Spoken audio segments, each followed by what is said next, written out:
3:41 a.m. local time. The mountain in Isfahan did not crack all at once. It failed in layers. First came the impact, then the half-second of silence, then a deep internal blast as a 2,000-pound GBU-31, fitted with a BLU-109 penetrating warhead, punched through rock and detonated inside the complex. Dust surged out of the entrance. Steel doors folded inward. A missile base built under nearly 480 meters of reinforced stone began to collapse from the inside. Above it, a B-2 Spirit was already turning away at roughly 900 kilometers per hour, its bomb bay doors closing just seconds after release. Behind it, the air was still crowded with danger. Su-35S fighters were hunting. Iranian air defenses were searching, and the margin for error had been measured in seconds. This was not just a strike. It was timing, pressure, and precision under fire. If you want more high-intensity military breakdowns like this, subscribe to the channel, turn on notifications, and stay with me. 3:12 a.m. local time. Two B-2A Spirit bombers, flying under the call signs Petro 41 and Petro 42, crossed the first approach corridor into Iranian airspace. Their objective was not a runway, not a radar site, not a surface depot. They were hunting missile complexes buried so deep under rock that a normal strike package would have wasted fuel, munitions, and time for nothing. Under the Alborz sector, Iranian engineers had carved launch infrastructure between 460 and 490 meters below hardened stone. Some chambers sat behind layered blast doors more than 2 meters thick. Vertical shafts had been designed to move solid fuel ballistic missiles from underground storage to firing position in minutes. In some sections, the internal galleries stretched for almost 600 meters through bedrock. That changed the problem completely. A B-2 does not just drop a bomb on a mountain and hope. It flies a calculation. At high subsonic speed, just under 900 kilometers per hour, the aircraft's mission systems were already processing crosswinds at multiple altitudes, temperature gradients, pressure shifts, and microscopic deviations in release geometry. The GBU-31s hanging inside the bays each weighed roughly 2,000 pounds. Their BLU-109 penetrating warheads were built to survive impact, cut through dense material, and detonate only after reaching the right depth. The margin for error was savage. A release mistake of even half a second could move the impact point by dozens of meters. Enough to strike dead rock. Enough to leave a launch shaft intact. Enough to let an underground missile battery survive the night.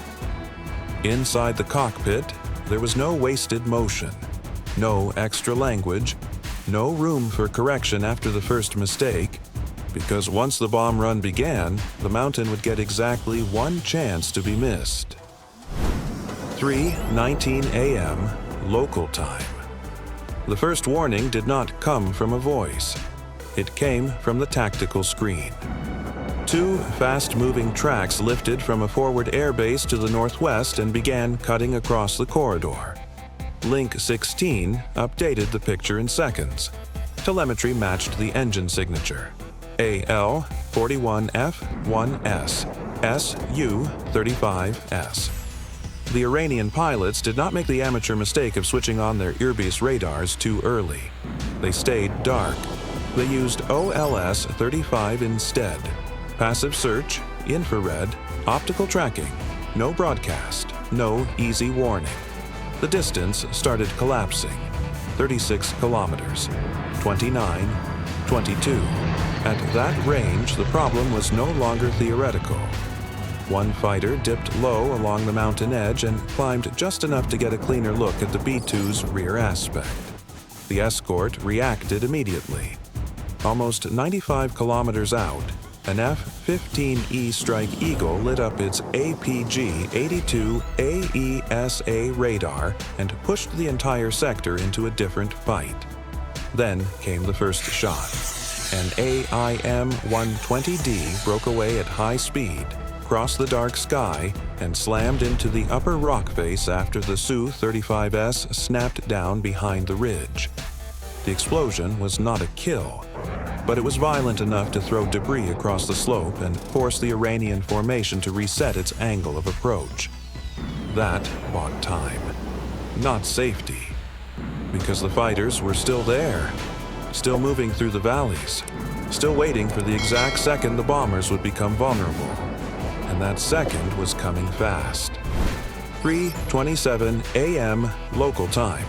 The stopwatch hit 0. Petro 41 reached the first release point over the Alborz sector and held the one thing the crew needed most: a straight line, a stable platform, no sudden roll, no violent pull, no second chance.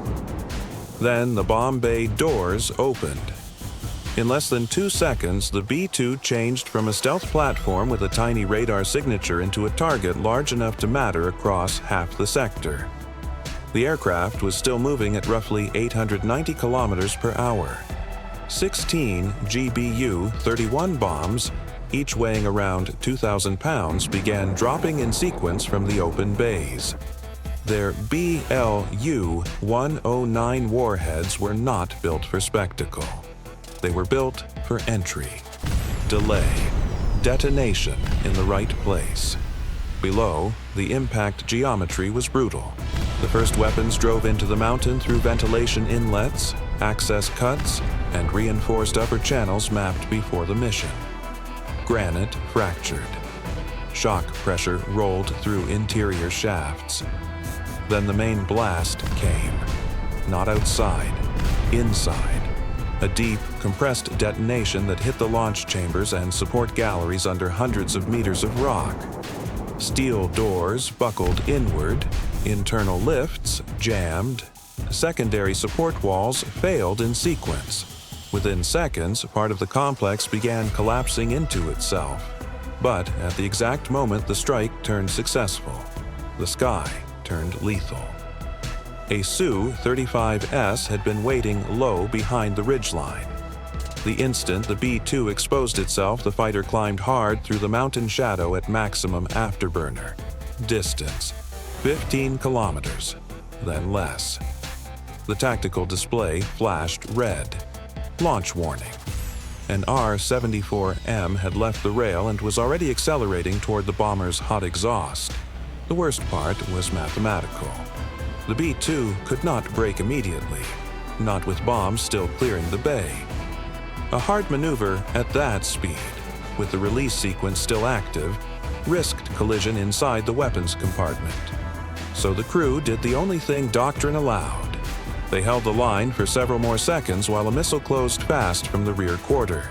Then the last bomb dropped. The doors slammed shut. Stealth returned, and Petro 41 snapped left. Flares burst into the dark air in a dense stream of heat. At the same time, the F-15E escort surged across the corridor, driving electronic pressure into the engagement and forcing the missile seeker into a wall of false targets.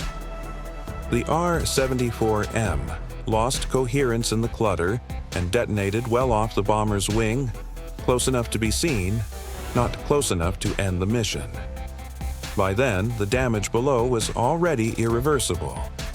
The BLU-109 warheads had done exactly what they were designed to do. They passed through layers of stone. They detonated inside the structure, and they turned one of Iran's buried launch complexes into a sealed collapse zone under thousands of tons of shattered rock. 3:36 a.m. local time. Petro 42 entered the second corridor with the first strike already behind it, and the next one still 8 minutes away. That should have been the safer phase. It was not. The tactical display changed color without warning. A fire control radar had come alive inside the mountain belt south of Isfahan. The system identified the source almost immediately. Bavar 373. That meant the problem had changed.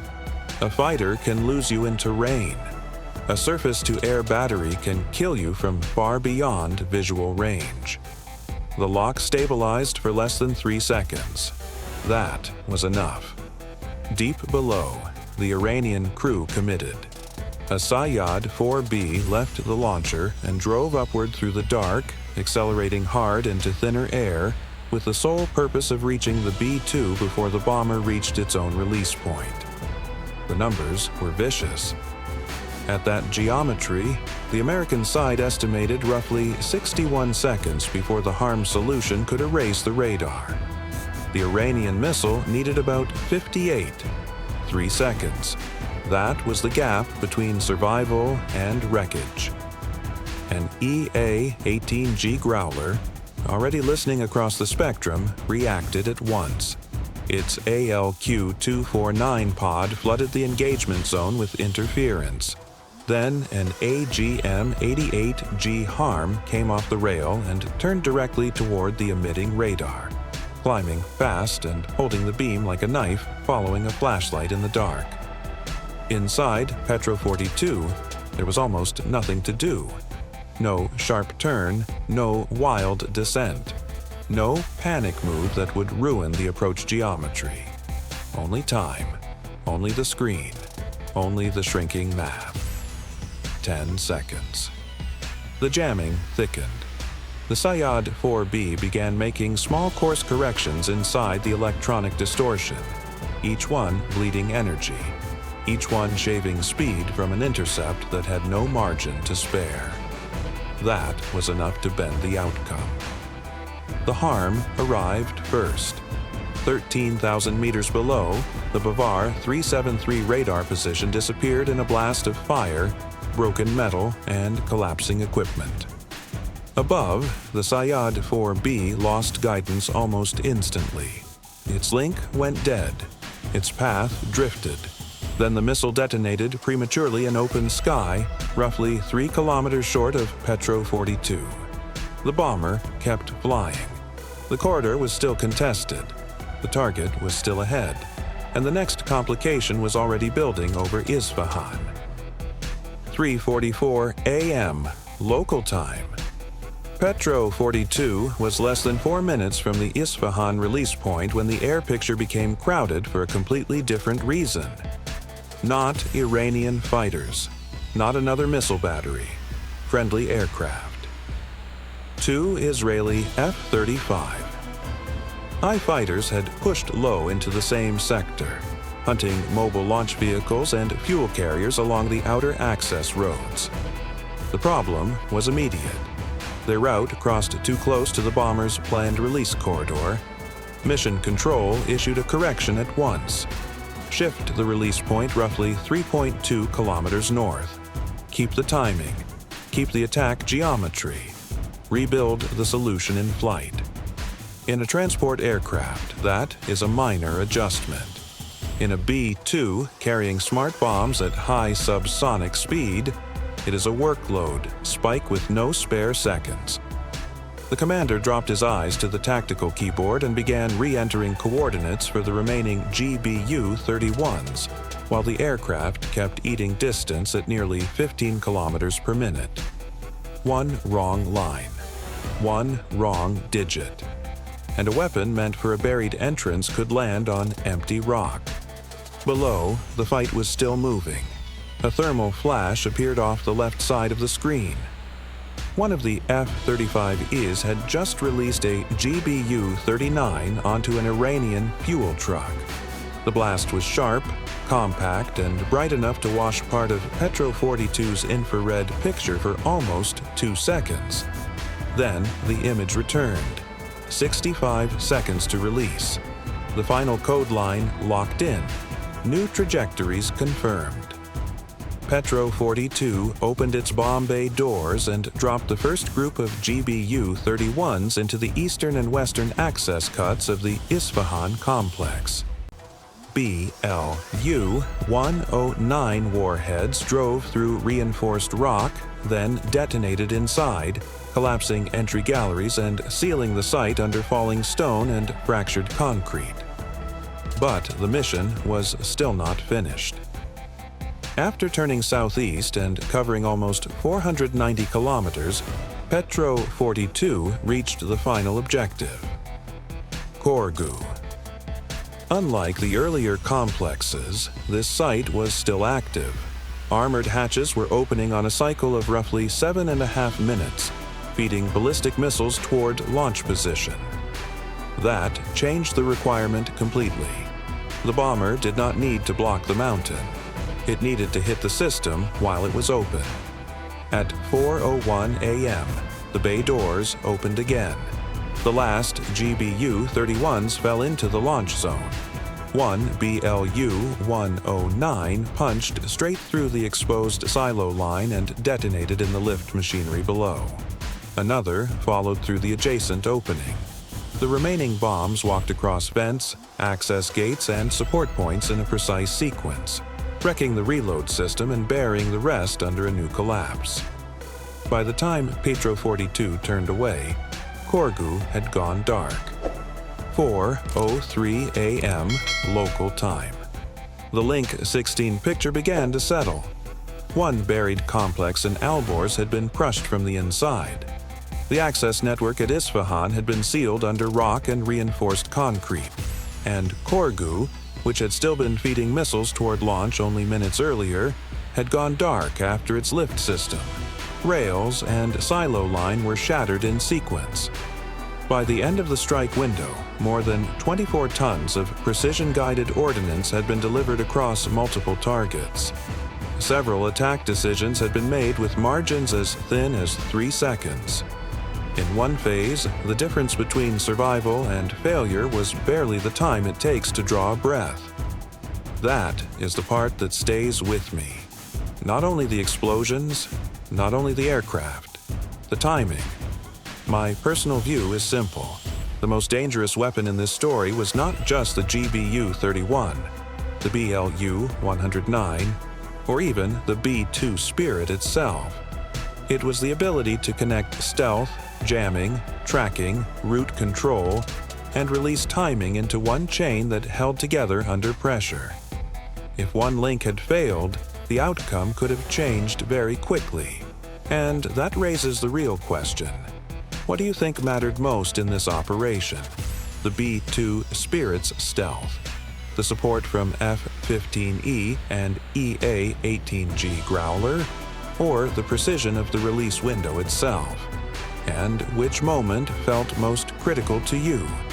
The Su-35S closing in behind the ridge, the Sayyad 4B racing upward, or the final strike on Korgu while the launch system was still active?